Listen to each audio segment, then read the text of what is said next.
দেশের 23তম রাষ্ট্রপতি হিসেবে নির্বাচিত হয়েছেন মির্জা ফখরুল ইসলাম আলমগীর। নির্বাচনে তিনি 255 ভোট পেয়েছেন।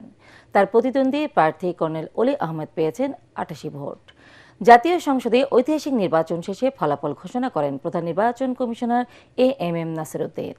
নতুন রাষ্ট্রপতিকে অভিনন্দন জানিয়েছেন অস্থায়ী রাষ্ট্রপতি হাফিজউদ্দিন আহমেদ, প্রধানমন্ত্রী তারেক রহমান ও বিরোধী দলীয় নেতা ডাক্তার শফিকুর রহমান সহ সংসদ সদস্যরা। বিস্তারিত জানাচ্ছেন একরামুল হক সায়েম। অলি আহমদ বীর বিক্রম পেয়েছেন 88টি ভোট, 88 ভোটস, এবং জনাব মির্জা ফখরুল ইসলাম আলমগীর পেয়েছেন 255 ভোট, 255।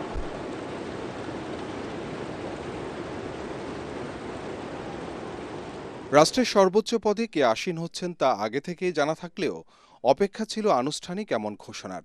আমি ঘোষণা করছি যে জনাব মির্জা ফখরুল ইসলাম আলমগীর রাষ্ট্রপতি পদে যথাযথভাবে নির্বাচিত হয়েছেন। রাষ্ট্রপতি পদে বিজয়ী ঘোষণার পর বিএনপির দুঃসময়ের কাণ্ডারি, দীর্ঘদিনের পরীক্ষিত নেতা মির্জা ফখরুল ইসলাম আলমগীরকে তাৎক্ষণিকভাবে ফুল দিয়ে স্বাগত জানান প্রধানমন্ত্রী তারেক রহমান। সরকারি দলের সংসদ সদস্যদের পাশাপাশি করতালি দিয়ে শুভেচ্ছা জানান বিরোধী দলের সদস্যরাও। এ সময় নবনির্বাচিত রাষ্ট্রপতি মির্জা ফখরুল ইসলাম আলমগীরের চোখে মুখে বিজয়ের উল্লাস ছিল যতখানি, তার চেয়ে বেশি ছিল বিনয়ের প্রকাশ। ফলাফল ঘোষণার পরপরই নিজ আসন থেকে উঠে গিয়ে বুকে জড়িয়ে ধরেন বিরোধী দলীয় নেতা ডাক্তার শফিকুর রহমানকে। বসুন্ধরা টিস্যু, অশুদ্ধতার বিরুদ্ধে এক বিন্দুও ছাড় নয়। শুভেচ্ছা জানাতে অধিবেশন কক্ষে তার চারপাশে জড়ো হন সংসদ সদস্যরা।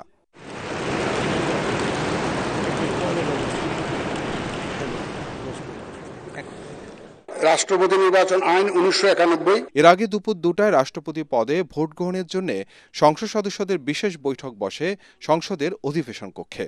দেশের ইতিহাসে 35 বছর পর ভোট গ্রহণ হয় রাষ্ট্রের সর্বোচ্চ পদে।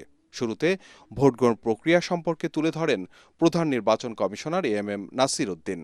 একে একে ভারপ্রাপ্ত রাষ্ট্রপতি হাফিজউদ্দিন আহমদ, ভারপ্রাপ্ত স্পিকার কায়সার কামাল, প্রধানমন্ত্রী তারেক রহমান ও বিরোধী দলীয় নেতা ডাক্তার শফিকুর রহমান সহ সংসদ সদস্যরা ভোট দেন নিজ আসনে বসেই। সাদা কাগজে কালো কালিতে ছাপা ব্যালট পেপারে নিজেদের নাম লিখেন ও স্বাক্ষর দেন সংসদ সদস্যরা। মোট 349 জন সংসদ সদস্য নির্বাচনে ভোটার থাকলেও ভোট দিয়েছেন 343 জন। বিএনপির 3, জামাত ও খেলাফত মজলিসের 1 জন করে এবং স্বতন্ত্র সংসদ সদস্য 1 জন ভোট দেননি। বিকেল 5টায় ভোট গ্রহণ শেষ হলে এর 25 মিনিটের মধ্যেই গণনা ও ফলাফল ঘোষণা শেষ করেন প্রধান নির্বাচন কমিশনার এএমএম নাসির উদ্দিন। বৈধ ব্যালট পেপারের সংখ্যা 343, মানে 343, অল আর ভ্যালিড। মির্জা ফখরুল ইসলাম আলমগীর পান 255 ভোট আর তার প্রতিদ্বন্দ্বী প্রার্থী অলি আহমদ পেয়েছেন 88 ভোট। পরে পুরো নির্বাচনী প্রক্রিয়া নিয়ে সন্তোষ জানান সিইসি। সুন্দরভাবে নির্বাচনটা হয়েছে, আপনাদের সবাইকে ধন্যবাদ। নিয়ম রক্ষার হলেও গণতান্ত্রিক প্রক্রিয়ার শেষ ধাপ পর্যন্ত গড়ানোয় 23তম রাষ্ট্রপতি নির্বাচন ইতিহাসে দৃষ্টান্ত হয়ে থাকবে। যদিও 70 অনুচ্ছেদ বলবৎ থাকায় ক্ষমতাসীন দলের প্রার্থীর জয় নিশ্চিত ছিল আগে থেকেই। এখন দেখার বিষয়, বিএনপি মহাসচিব হয়ে মির্জা ফখরুল ইসলাম আলমগীর যেমন গুরুত্বপূর্ণ ও দায়িত্বশীল ভূমিকা পালন করেছিলেন, এবার রাষ্ট্রপতি হয়ে সরকার, বিরোধী দল ও সামগ্রিক রাজনীতিতে কতটা ভারসাম্যপূর্ণ ভূমিকা পালন করতে পারেন। একরামুল হক সায়েম, এটিএন বাংলা, ঢাকা। সংবিধানের 70 অনুচ্ছেদ স্বাধীন গণতন্ত্রের জন্য বাধা বলে মন্তব্য করেছেন বিরোধী দলীয় উপনেতা ও জামায়াতের নায়েবে আমির ডাক্তার সৈয়দ আবদুল্লাহ মোহাম্মদ তাহের। রাষ্ট্রপতি নির্বাচন শেষে ব্রিফিংয়ে তিনি বলেন, মির্জা ফখরুল ইসলাম আলমগীর জুলাই সনদ বাস্তবায়নে ভূমিকা রাখবেন। এদিকে সংবিধানের 70 অনুচ্ছেদ সংশোধনের কথা জানিয়েছেন স্বরাষ্ট্রমন্ত্রী সালাউদ্দিন আহমেদ। বিস্তারিত জানাচ্ছেন ইয়াসিন রানা। 35 বছর পর অনুষ্ঠিত হলো রাষ্ট্রপতি নির্বাচন। এই নির্বাচন অনেকটা আনুষ্ঠানিকতা হলেও এতে উৎসাহ উদ্দীপনার কমতে ছিল না।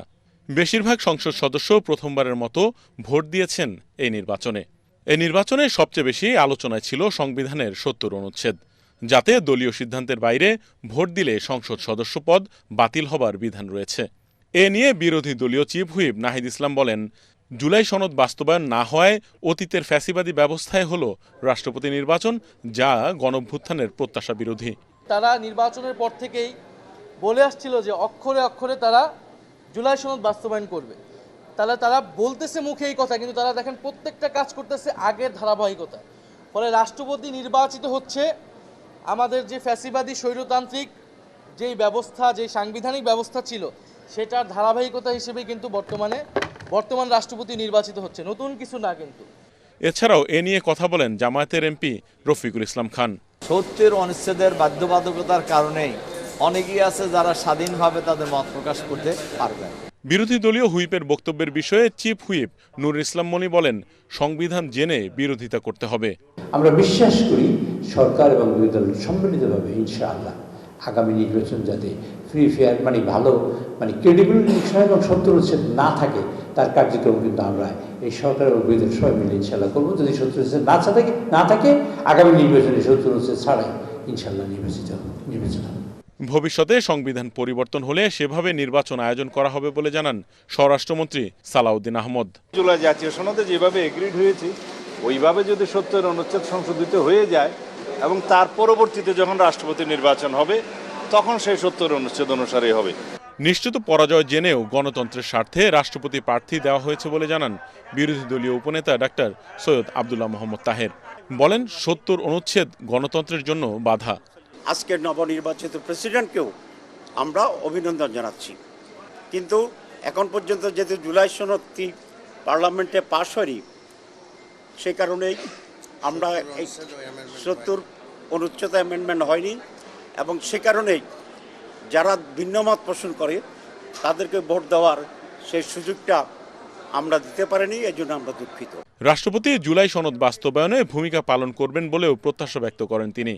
নির্বাচিত প্রেসিডেন্ট নিরপেক্ষভাবে দক্ষতার সাথে এবং দেশপ্রেমের পক্ষে উনি তার ভূমিকা পালন করবেন। আমরা আশা করি সরকার জুলাই সনদ বাস্তবায়নের জন্য সেখানে ভূমিকা নেবেন। রাষ্ট্রপতি মির্জা ফখরুল ইসলাম আলমগীর সবার জন্য অভিভাবকের দায়িত্ব পালন করবেন, এমনটাই মনে করেন এই জামাত নেতা। ইয়াসিন রানা, এটিএন বাংলা, ঢাকা। প্রধানমন্ত্রী তারেক রহমানের অপেক্ষায় দিল্লি, একথা জানিয়েছেন ভারতীয় হাইকমিশনার দীনেশ ত্রিবেদী। সেজন্য চলছে প্রস্তুতি।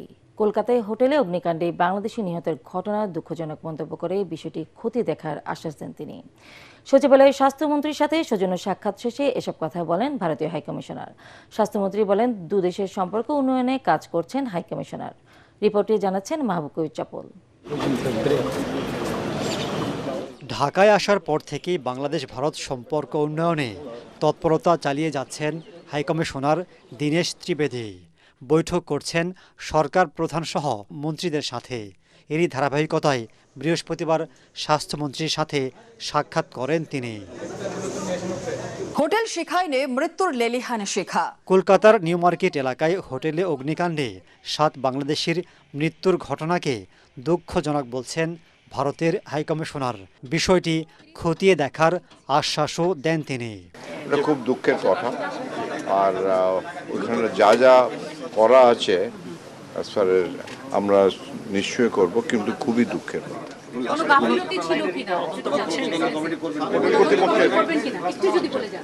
পরে স্বাস্থ্যমন্ত্রী জানান, বৈঠকে দুদেশের স্বার্থ সংশ্লিষ্ট নানা বিষয়ে আলোচনা হয়েছে।